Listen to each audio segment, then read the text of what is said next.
মধ্যপ্রাচ্যের বেশ কিছু দেশে উদযাপিত হচ্ছে ঈদ উল ফিতর। সৌদি আরবের সাথে মিল রেখে দেশের কয়েকটি স্থানে উদযাপন করছেন মুসল্লিরা।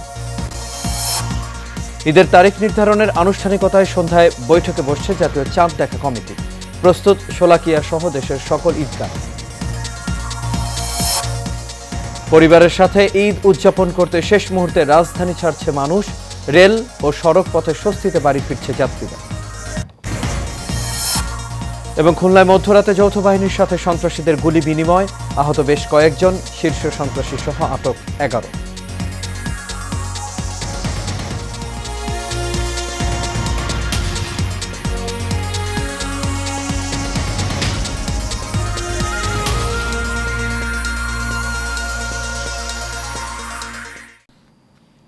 সবাইকে স্বাগত এশিয়ান নিউজে। দর্শক, পুরো সংবাদ জুড়ে আপনাদের সঙ্গে আছি আমি আনোয়ার রাজা। এখন শুনছেন বিআরবি কেবল ইন্ডাস্ট্রিজ লিমিটেড সংবাদ শিরোনাম। এবার চলে যাচ্ছে পুরো খবরে।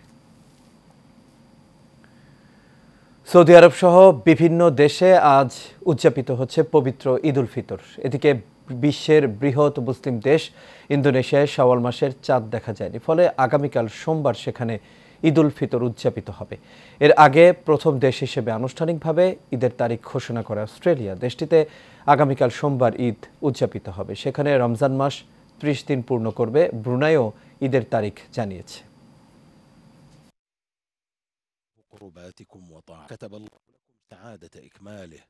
هنا تقبلوا تحيات العام عاطف الميمني مشرف عبد الرحمن مغربي. أعوذ بالله من الشيطان آياتنا يؤمن وقنا عذاب النار كل عام وأنتم بخير وعملنا رشيدا بر الله أكبر الله أكبر. تقبل الله قرباتكم وطاعة، كتب الله لكم سعادة إكماله. هنا تقبلوا تحيات العام عاطف الميمني مشرف عبد الرحمن مغربي. أعوذ بالله من الشيطان آياتنا يؤمن يجره. সৌদি আরবের সাথে মিল রেখে আগাম ঈদ পালন করছেন দেশের বেশ কিছু এলাকার মুসল্লিরা। চাঁদপুরে অর্ধশতাধিক গ্রামে আগাম ঈদ পালন করা হচ্ছে। সকালে ঈদ উল ফিতরের নামাজ আদায় করেন এসব গ্রামের বাসিন্দারা। সৌদি আরবের সঙ্গে মিল রেখে পটুয়াখালীর 22 গ্রামের 25,000 মানুষ উদযাপন করছেন আগাম ঈদ। সকাল 8:45টায় কলাপাড়ার ধানখালী ইউনিয়নের উত্তর নিশানবাড়িয়া, জাহাগিরিয়া, শাহ সুফি, মমতাজিয়া দরবার শরীফ মাঠে ঈদ উল ফিতরের প্রধান জামাত অনুষ্ঠিত হয়। সাতক্ষীরার অন্তত 20টি গ্রামে ঈদ উল ফিতর পালিত হচ্ছে। সকাল 8টায় সদর উপজেলার ভারুখালী আহলে সুন্নাহ আল জামাত জামে মসজিদে ঈদের জামাত অনুষ্ঠিত হয়। এছাড়া রাজধানী ঢাকা সহ দেশের বেশ কয়েকটি স্থানে কিছু সংখ্যক মুসল্লি ঈদ উল ফিতর পালন করছেন।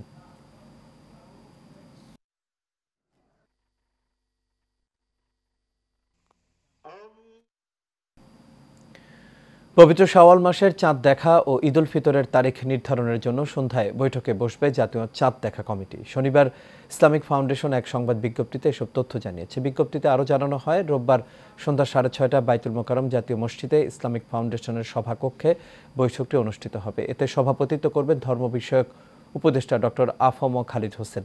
রোববার দেশের আকাশে শাওয়াল মাসের চাঁদ দেখা গেলে সংশ্লিষ্ট ব্যক্তিদের নির্ধারিত টেলিফোন বা ফ্যাক্স নম্বরে তথ্য জানানোর অনুরোধ করেছে ইসলামিক ফাউন্ডেশন। এছাড়া সংশ্লিষ্ট জেলা প্রশাসক বা উপজেলা নির্বাহী কর্মকর্তাকেও অবহিত করা হবে।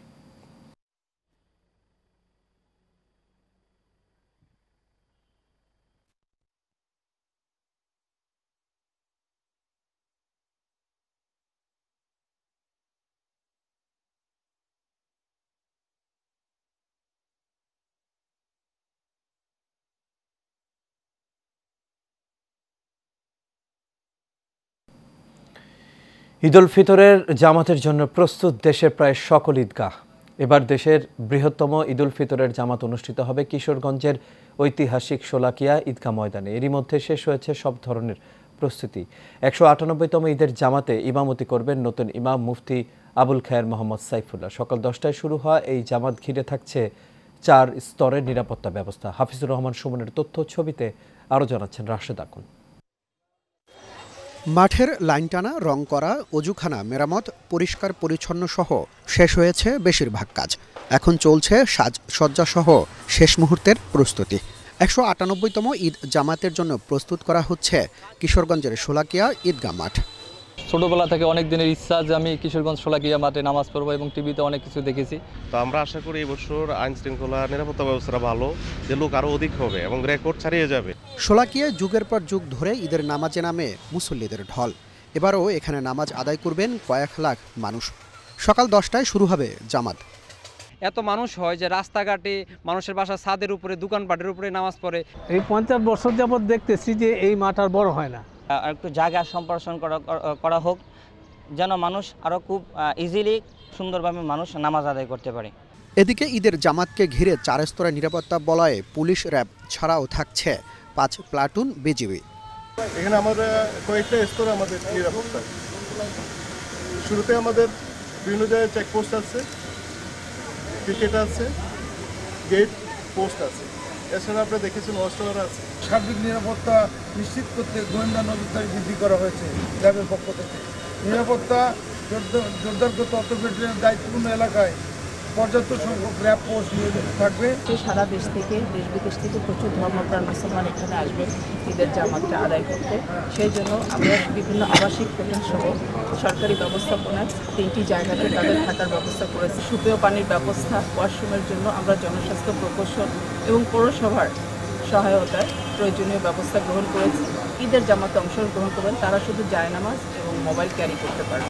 ঈদের জামাত ঘিরে মুসল্লিদের জন্য শোলাকিয়া স্পেশাল নামে 2টি বিশেষ ট্রেন চালু করেছে railway. Rashed Akon, Asian television. পরিবারের সাথে ঈদের আনন্দ ভাগাভাগি করতে শেষ মুহূর্তে রাজধানী ছাড়ছেন মানুষ। বাস, ট্রেন, লঞ্চে যে যেভাবে পারছে ঢাকা ছেড়ে যাচ্ছেন। কমলাপুর রেল স্টেশনও আজ দেখা গেছে উপচে পড়া ভিড়। প্রিয়জনদের সাথে ঈদ করতে বাড়ি যাচ্ছেন রাজধানীবাসী। এবারের ট্রেনের ঈদযাত্রা স্বস্তির বলে জানিয়েছেন যাত্রীরা। কোনো ধরনের শিডিউল বিপর্যয় নেই। প্রতিটি ট্রেনই নির্ধারিত সময়ে প্ল্যাটফর্ম থেকে ছেড়ে যাচ্ছে। এদিকে রাজধানীর বাস কাউন্টারগুলোতেও নেই ভিড়।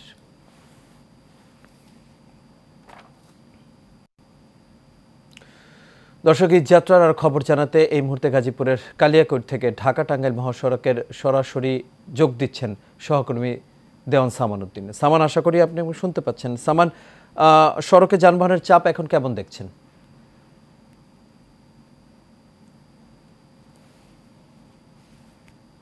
সামান, আশা করি আপনি আমাকে শুনতে পাচ্ছেন।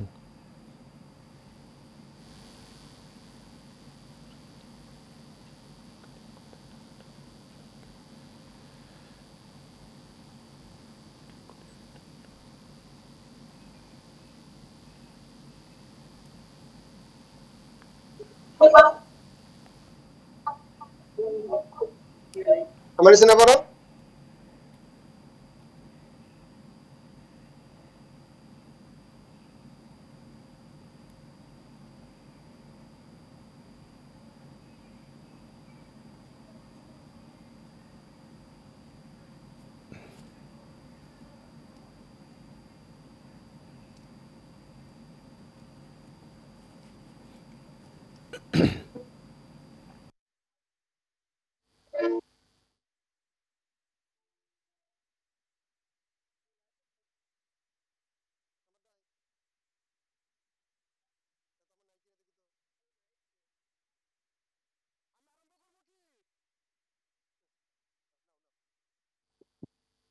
এই মুহূর্তে আমি দাঁড়িয়ে আছি ঢাকা টাঙ্গাইল মহাসড়কের চন্দার এলাকায়। আপনি জানেন যে রাত হলেই কিন্তু পবিত্র ঈদ উল ফিতর। এই ঈদ উল ফিতরকে কেন্দ্র করে ইতিমধ্যেই কিন্তু যারা ঢাকাবাসী আছে, যারা গাজীপুরবাসী আছে, তারা কিন্তু আত্মীয় স্বজনের সাথে ঈদের আনন্দকে ভাগাভাগি করে নিতে কিন্তু তারা ছুটে চলে যাচ্ছে। আপনি জানেন যে ঢাকা টাঙ্গাইল মহাসড়ক ছিল এক সময় গলার কাটা যাত্রীদের জন্য এবং ঘন্টার পর ঘন্টা এই মহাসড়কে যানজট লেগেই থাকতো। কিন্তু এবছর কিন্তু চিত্রটাই পুরো চিহ্ন। কারণ যদি জানতে চাই তাহলে স্থানীয় যারা আছেন তাদের দাবি যে এই এলাকায় যে 4000 শিল্প কারখানা আছে, এই 4000 শিল্প কারখানা তারা ধাপে ধাপে ছুটি দিয়েছে এবং ধাপে ধাপে ছুটি দেওয়ার কারণেই কিন্তু মানুষ কিন্তু পর্যায়ক্রমে তারা স্বজনদের সাথে ঈদ করতে বাড়ি ছুটে গেছে। আজ কিন্তু আমি মহাসড়কের বিভিন্ন জায়গায় ঘুরেছি, বিভিন্ন পয়েন্টে ঘুরেছি, কোনো জায়গায় কিন্তু কোনো ধরনের যানজট নাই। কিন্তু শেষ মুহূর্তে কিন্তু যারা যাত্রী যারা আছেন, যারা ঈদ করতে যাচ্ছেন, তারা এই চন্দ্র এলাকায় কিছুটা সমাগম হয়েছেন। আমি পুলিশের সাথে কথা বলেছি, তারা আমাকে যেমনটি জানিয়েছেন যে এই মহাসড়কে যেন কোনো ধরনের যানজট না হয়, সাধারণ যাত্রী যারা আছে তারা যেন নির্বিঘ্নে স্বজনদের সাথে এই যে ঈদ করতে পারে, তারা জন্য সব ধরনের ব্যবস্থা করে তারা রেখেছে। এই মহাসড়কে ৩২টি জায়গায় সিসি ক্যামেরা স্থাপন করা হয়েছে, এখানে ড্রোন রাখা হয়েছে, সেখানে মোবাইল টিম রাখা হয়েছে। যদি কোনো জায়গায় কোনো ধরনের যানজট লেগে কোনো অপ্রীতিকর ঘটনা থাকে, এই ড্রোনের মাধ্যমে তারা পর্যবেক্ষণ করে এবং তাৎক্ষণিকভাবে তারা কিন্তু সেখানে যে সেই তাদের সমাধান করতে চেষ্টা করে। সর্বোপরি বলা যায় এবছর অন্যান্য বছরের তুলনায় মহাসড়ক একেবারেই ফাঁকা এবং যানজট মুক্ত, সবাই যার যার গন্তব্যস্থলে ফিরে যেতে সক্ষম হয়েছে। আমি আরো তাদের সাথে প্রশাসনের সাথে কথা বলেছি, তারা আমাকে আরো বলেছেন যে যতক্ষণ পর্যন্ত না তারা আবার পুনরায় ঢাকা ফিরবে, তারা ততক্ষণ পর্যন্ত এই মহাসড়কে অবস্থান করবে। এই ছিল আমার কাছে ঢাকা টাঙ্গাইল মহাসড়কের সর্বশেষ। জি সামান, আপনাকে অসংখ্য ধন্যবাদ। দর্শক, আমাদের সঙ্গে গাজীপুরের কালিয়াকৈর থেকে যুক্ত হয়েছেন সহকর্মী সামান উদ্দিন। তিনি ঢাকা টাঙ্গাইল মহাসড়কের ঈদে ঘরমুখী মানুষের খবর আমাদের জানাচ্ছিলেন। চলে যাচ্ছি পরবর্তী খবরে। দর্শক, সংবাদের শুরুতে আমরা যেমনটি বলছিলাম, সৌদি আরবে আজ পবিত্র ঈদ উল ফিতর উদযাপিত হচ্ছে। আর এই বিষয়ে কথা বলার জন্য আমাদের সাথে এখন যুক্ত হচ্ছেন সহকর্মী কাউসার আব্দুস সালাম। কাউসার, আশা করি আপনি আমাকে শুনতে পাচ্ছেন।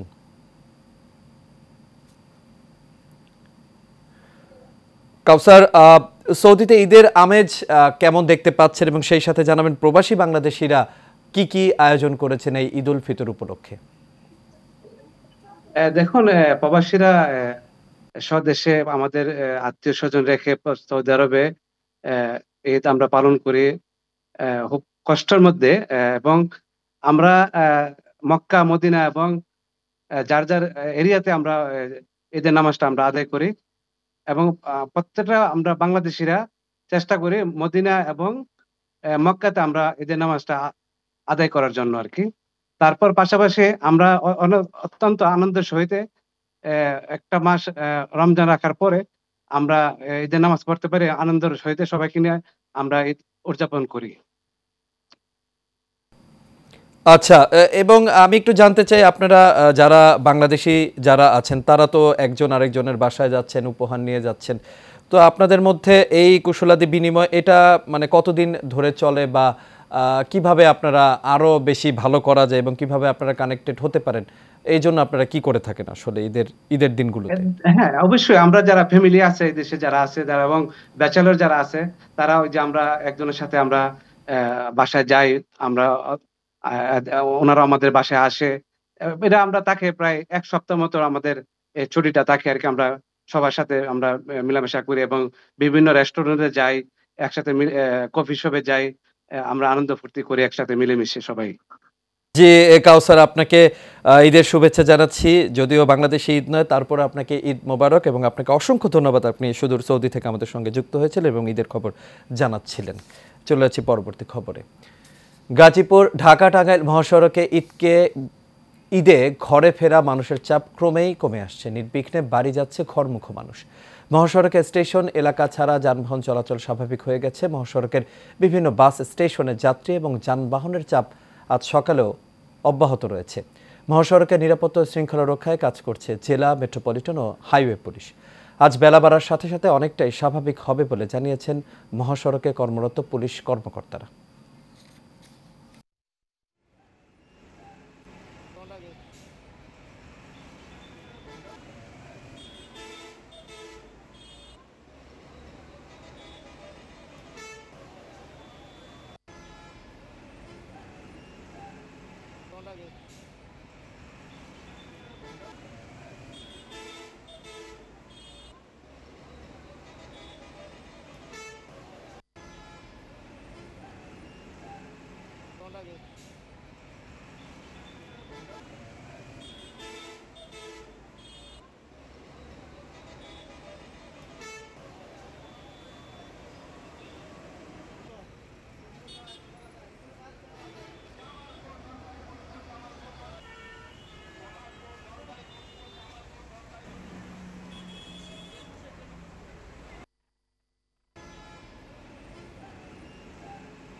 খুলনায় সন্ত্রাসীদের আড্ডাখানায় পুলিশ নৌবাহিনীর সদস্যরা যৌথ অভিযান চালিয়েছে। মধ্যরাতে নগরীর আরামবাগ এলাকার একটি বাড়ি ঘেরাও করে এই অভিযান পরিচালনা করা হয়। সময় সন্ত্রাসীরা যৌথ বাহিনীকে লক্ষ্য করে গুলিবর্ষণ শুরু করে। যৌথ বাহিনীও গুলি করে। এই ঘটনায় 2 পুলিশ সদস্য সহ বেশ কয়েকজন আহত হয়েছেন বলে কর্মকর্তারা জানিয়েছেন।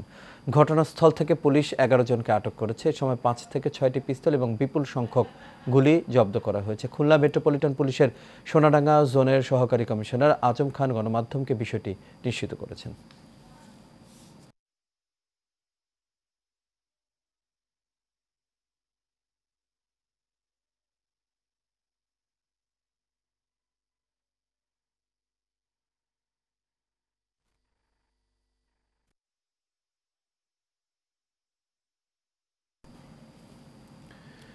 শেষ মুহূর্তের কেনাকাটা নিয়ে নগরবাসীদের ব্যস্ত সময় কাটছে। তবে আগেভাগে ঈদের ছুটি হয়। রাজধানী বিপণী বিতানগুলোতে তুলনামূলক ক্রেতাদের উপস্থিতি কম। এদিকে দাম নিয়ে মিশ্র প্রতিক্রিয়া ক্রেতা বিক্রেতাদের মাঝে। মণ্ডল এনামের রিপোর্টে বিস্তারিত। নতুন জামা, জুতো ও পছন্দের পণ্য ঈদের আনন্দকে বাড়িয়ে তোলে কয়েক গুণ। তাই যে যার সামর্থ্য অনুযায়ী শেষ মুহূর্তে ঈদের কেনাকাটায় ব্যস্ত সময় পার করছেন।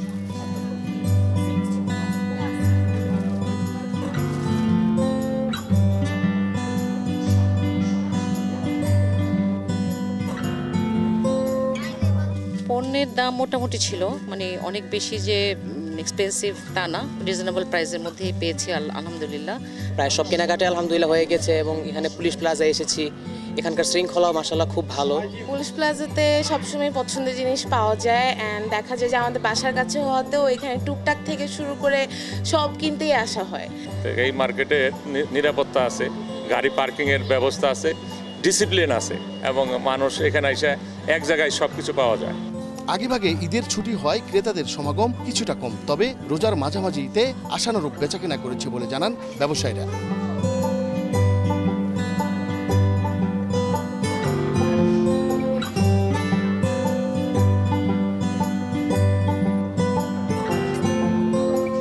যতটুকু খারাপ মনে হয়েছে ততটুকু খারাপ হয় না, ভালো হয়েছে। আশেপাশে যারা আসতেছে এখন হচ্ছে শেষ সময়, তারাই আমাদের কাছে আসতেছে, তারাই প্রোডাক্ট নেওয়ার জন্য বেশি আর কি ক্রয় করতেছে। গতবার থেকে এবার আমাদের পুলিশ প্লাজা, বিশেষ করে পুলিশ প্লাজা নিরাপত্তা এবং অন্যান্য যেই আমাদের যে প্রাসঙ্গিক আমাদের কিছু লাকি কুপন, স্কেচ কুপন উপহার ছিল, বিভিন্ন রকমের আমাদের নিরাপত্তা দিক থেকে অন্যান্য সুযোগ সুবিধা থাকাতে আমাদের পুলিশ প্লাজা মার্কেটে কাস্টমার সমাগমও ভালো ছিল। নির্বিঘ্নে একসঙ্গে ঈদের আনন্দ ভাগাভাগি করে নেবে সব শ্রেণী পেশার মানুষ, এমনটাই প্রত্যাশা সবার। মণ্ডলের নাম, এশিয়ান টেলিভিশন, ঢাকা।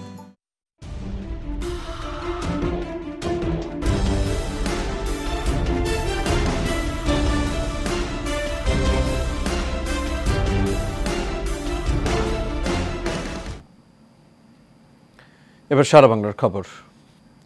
শ্রীমঙ্গলের পর এবার মৌলভীবাজারের কমলগঞ্জে প্রায় 7,000 মানুষকে নিয়ে একসাথে ইফতার করলেন কেন্দ্রীয় বিএনপি নির্বাহী কমিটির সদস্য আলহাজ মুজিবুর রহমান চৌধুরী হাজী মুজিব।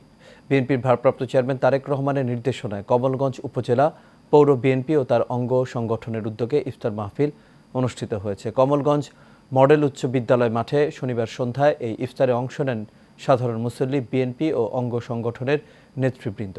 এ সময় হাজী মুজিবুর রহমান চৌধুরী বলেন, দেশে এখন যে অবস্থা চলছে, এই অবস্থা থেকে উত্তরণ পেতে হলে দ্রুত সময়ে একটি নিরপেক্ষ নির্বাচন প্রয়োজন।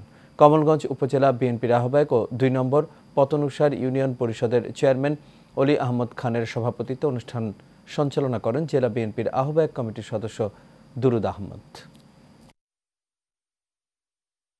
জেলার কুতুবপুর ইউনিয়ন সাদাতিয়া জামে মসজিদে ইফতার ও দোয়া মাহফিল অনুষ্ঠিত হয়েছে।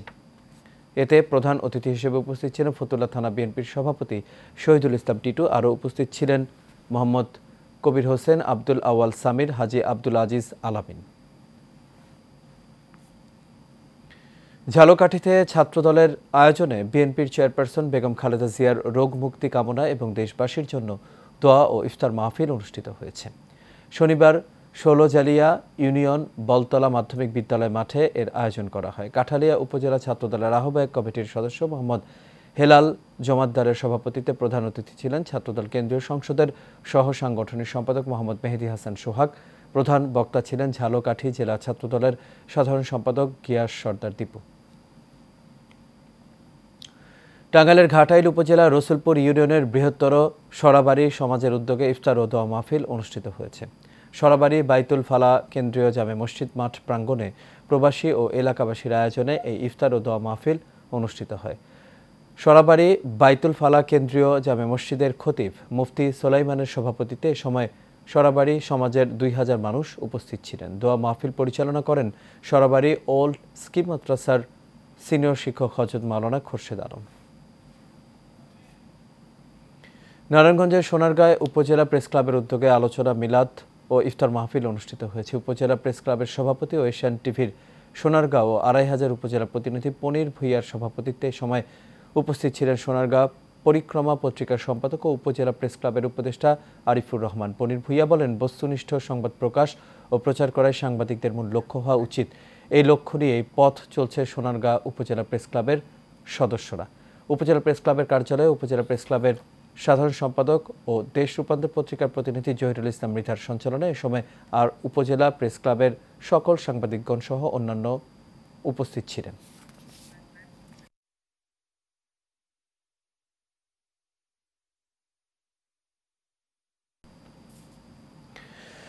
দর্শক, এবার ঈদযাত্রার খবর জানাতে চাই। আর এই মুহূর্তে ঢাকা টাঙ্গাইল মহাসড়কের সবশেষ খবর জানাতে সিরাজগঞ্জ থেকে যুক্ত হচ্ছেন সহকর্মী জিন্না ফারুক। জিন্না, আশা করি আপনি আমাকে শুনতে পাচ্ছেন।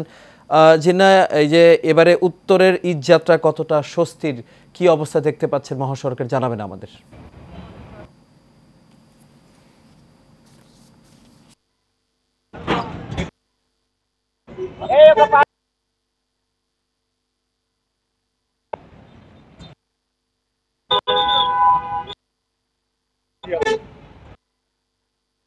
বলছিলেন এবার যদি যাত্রার কথা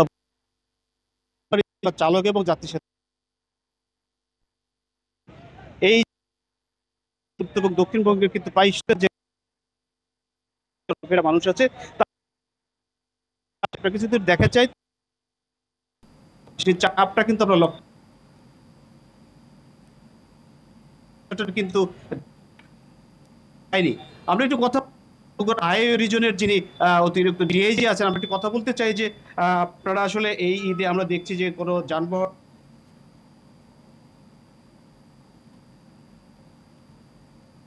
ঘরে ফেরার জন্য আমরা মূলত পুলিশের পক্ষ থেকে সাধারণ যাত্রীদের ঘরে ফেরার জন্য 3 স্তরের নিরাপত্তা ব্যবস্থা রেখেছি। স্ট্যাটিক ফোর্স আছে, মোবাইল ফোর্স আছে এবং সাদা পোশাকে পুলিশ রয়েছে। কোথাও যেন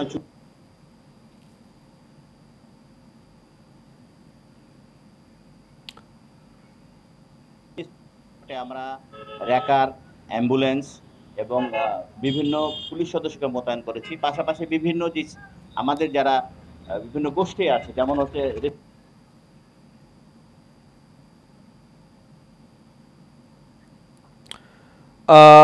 জেনা, দুঃখিত আমরা সংযোগটি আর নিতে পারছি না, আপনি থাকুন, পরবর্তীতে সম্ভব হলে আবারও যোগাযোগ করার চেষ্টা করব। আপনাকে অসংখ্য ধন্যবাদ যুক্ত হওয়ার জন্য। চলে যাচ্ছি পরবর্তী খবরে। দর্শক, আপনারা জানেন যে গতকাল প্রধান উপদেষ্টা ডক্টর মোহাম্মদ ইউনূস চীন থেকে দেশে ফিরেছেন। আর সে বিষয়ে কথা বলার জন্য আমাদের সঙ্গে যুক্ত আছেন অধ্যাপক ডক্টর আব্দুল হান্নান চৌধুরী, চেয়ারম্যান গ্রামীণ ব্যাংক।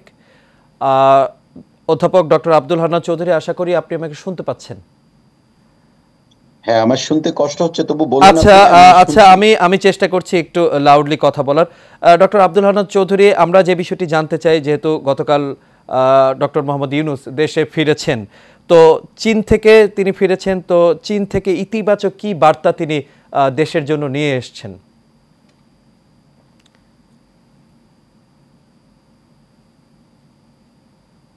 জি, আসসালামু আলাইকুম। প্রফেসর মোহাম্মদ ইউনূসের সরকার গঠনের পর থেকে, অর্থাৎ ছাত্র জনতার গণ অভ্যুত্থানের পর থেকে যেই অভ্যন্তরীণকালীন সরকার গঠন হয়েছে, আমরা দেখতে পাচ্ছি যে সেই সরকারটির সাথে বাংলাদেশের এবং চীনের সম্পর্ক অত্যন্ত দৃঢ় একটা সম্পর্ক আমরা এই মুহূর্তে অবলোকন করছি। আমরা এবারের প্রফেসর মোহাম্মদ ইউনূসের এই সফরে বাংলাদেশের সাথে চীনের অনেকগুলো চুক্তি কর্মকাণ্ড দেখলাম, যার মধ্যে উল্লেখযোগ্য হচ্ছে যে আমাদের পানি বন্টন এবং পানি নিয়ন্ত্রণ নিয়ে আপনি জানেন যে আমরা 50 বছরের একটা আন্তঃসীমান্ত নদী ব্যবস্থাপনা এবং বাংলাদেশের পানি ব্যবস্থাপনার জন্য একটা বড় ধরনের আলোচনা হয়েছে। সেটা আমরা বিশ্বাস করি যে আগামী দিনে বাংলাদেশ যে পানি সংক্রান্ত বিষয়ে যে সংকটে ছিল বা আছে সেটা নিয়ে একটা সমাধানের পথে আমরা যেতে পারবো। এর বাইরে আপনি জানেন যে চীন বাংলাদেশের সাথে যেই আমাদের ঋণ রয়েছে, প্রফেসর মোহাম্মদ ইউনূসের সফরের প্রাক্কালেই কিন্তু তারা জানিয়েছে যে সেই ঋণের সুদের হার এবং পরিশোধের সময়টা তারা কিন্তু এর ব্যাপ্তিটা বাড়িয়ে দিবে এবং আমরা আশা করছি যে সে কারণে আমাদের আগামী দিনে যে অর্থনৈতিক চাপটা আসবে, বিশেষ করে লোন রিফান্ডের ব্যাপারে, যে সমস্ত বড় মেগা প্রজেক্টে আমাদের যে সমস্ত লোন রয়েছে সেখানে আমরা দেখতে পাচ্ছি যে আমরা একটা ভালো ধরনের সুবিধা পাবো। এছাড়াও আপনি সাম্প্রতিককালে জানেন যে স্বাস্থ্য খাতে সহযোগিতা দেওয়ার জন্য কিন্তু চীন বাংলাদেশকে মুক্তভাবেই তারা আলোচনা করেছে যে বাংলাদেশের জনসাধারণ যে চিকিৎসার জন্য যে বিদেশে যায়, তারা চায়নাতে বিশেষ করে কুনমিং সহ অন্যান্য প্রদেশে তারা কিন্তু বাংলাদেশিদের জন্য সুচিকিৎসার যেই দ্বার উন্মোচন করেছে। আমার মনে হয় যে আগামী দিনে বাংলাদেশিরা খুব কম খরচে এবং ভালোভাবে তাদের চিকিৎসা করতে পারবে। এর সাথে মুক্তবাজার চুক্তি এবং এবারের যে ইনভেস্টমেন্ট, যে বাংলাদেশে চীন $2.1 বিলিয়ন ইনভেস্টমেন্টের প্রতিশ্রুতি দিয়েছে, সেটা আমরা আশা করি যে আগামী দিনে বাংলাদেশ এবং চীনের শুধু জয়েন্ট ভেঞ্চার বা ইনভেস্টমেন্ট আনা নয়, বাংলাদেশের অর্থনীতিতে এটা একটা ব্যাপক প্রতিফলন আমরা দেখব এবং আমাদের দেশে আমরা আশা করছি যে আগামী দিনে চীনের বাণিজ্য এবং বিনিয়োগ দুটোই কিন্তু বাড়বে এবং এর ফলে কিন্তু আমরা আশা করছি যে বাংলাদেশের বিশেষ করে শিল্প খাতে, শিল্প কারখানা খাতে এক ধরনের পরিবর্তন আসবে, যেটার মধ্য দিয়ে আমাদের অনেক এমপ্লয়াবিলিটি ক্রিয়েট হবে এবং দু দেশের মধ্যে আমাদের আমদানি রপ্তানিটাও বাড়বে। আপনি জানেন যে এবার চীন আমাদের দুটো ফল ইভেন বাংলাদেশ থেকে ইম্পোর্ট করবে বলে জানিয়েছে এবং সেটা আমরা আশা করি যে আমাদের এক্সপোর্ট বান্ডেলে এবার 3টা জিনিস বোধহয় মিনিমাম, মানে কমপক্ষে 3টা, আমি সর্বশেষ খবরটা জানি না, 3টা দ্রব্য বা আমাদের উৎপাদিত ফলন চীনে যাবে। সুতরাং আগামী দিনে চীনের সাথে আমাদের কূটনৈতিক সম্পর্কটা খুবই জরুরি। আমাদের চীনের সাথে আমাদের কূটনৈতিক সম্পর্কটা আরো ভালো হবে রাখার জন্য এবং বাণিজ্য এবং চীনের সাথে বিনিয়োগ এবং বাণিজ্য সম্পর্ক আরো উন্নয়ন হবে। অধ্যাপক ডক্টর আব্দুল হান্নান চৌধুরী, চেয়ারম্যান গ্রামীণ ব্যাংক, আপনাকে অসংখ্য ধন্যবাদ আমাদের সঙ্গে যুক্ত হওয়ার জন্য। চলে যাচ্ছি পরবর্তী খবরে। গাজীপুরের কাপাসিয়ায় ঘাঘটিয়া চালা ফ্রেন্ড সোসাইটির উদ্যোগে শতাধিক সুবিধাবঞ্চিত মানুষের মাঝে ঈদ সামগ্রী বিতরণ করা হয়েছে। শনিবার সকাল থেকেই দুপুর পর্যন্ত এই সংগঠনটি সদস্যবৃন্দ বাড়ি বাড়ি গিয়ে সুবিধাবঞ্চিত এই সকল মানুষের হাতে ঈদ উপহারগুলো তুলে দেন। এই কার্যক্রমে অংশগ্রহণ করেন সংগঠনটির সভাপতি মোহাম্মদ দেলোয়ার হোসেন, উপদেষ্টা মণ্ডলীর সদস্য মাইনুদ্দিন তালুকদার সঞ্জু সহ সংগঠনের অন্যান্য সদস্যবৃন্দ। মানুষের কল্যাণে এসব কর্মকাণ্ড সফলভাবে সম্পন্ন করতে সবার দোয়া ও সহযোগিতা কামনা করেন সংগঠনের সভাপতি দেলোয়ার হোসেন। গাজীপুরের কাশিমপুরে জোরপূর্বক জমি দখলকে কেন্দ্র করে 3 জন আহত হয়েছে বলে অভিযোগ উঠেছে। সংবাদ সম্মেলনে ভুক্তভোগী সাখাওয়াত হোসেন অভিযোগ করেন, বৃহস্পতিবার হোসাইন আহমদ, মোশাররফ হোসেন ও হাবিবুর রহমান সহ 8 জন সন্ত্রাসী কায়দায় তাদের বাড়ির বাউন্ডারি ভাঙচুর করে। এ সময় বাধা দিতে গেলে সন্ত্রাসীরা দেশীয় অস্ত্র দিয়ে আঘাত করলে 3 জন আহত হন। এ বিষয়ে প্রশাসনের কাছে সুষ্ঠু বিচার ও হামলাকারীদের আইনের আওতায় এনে দৃষ্টান্তমূলক শাস্তির দাবি করেন ভুক্তভোগীরা। কাশিমপুর থানার তদন্ত ইন্সপেক্টর জানান, তদন্ত সাপেক্ষে বিষয়টির ব্যবস্থা নেওয়া হবে।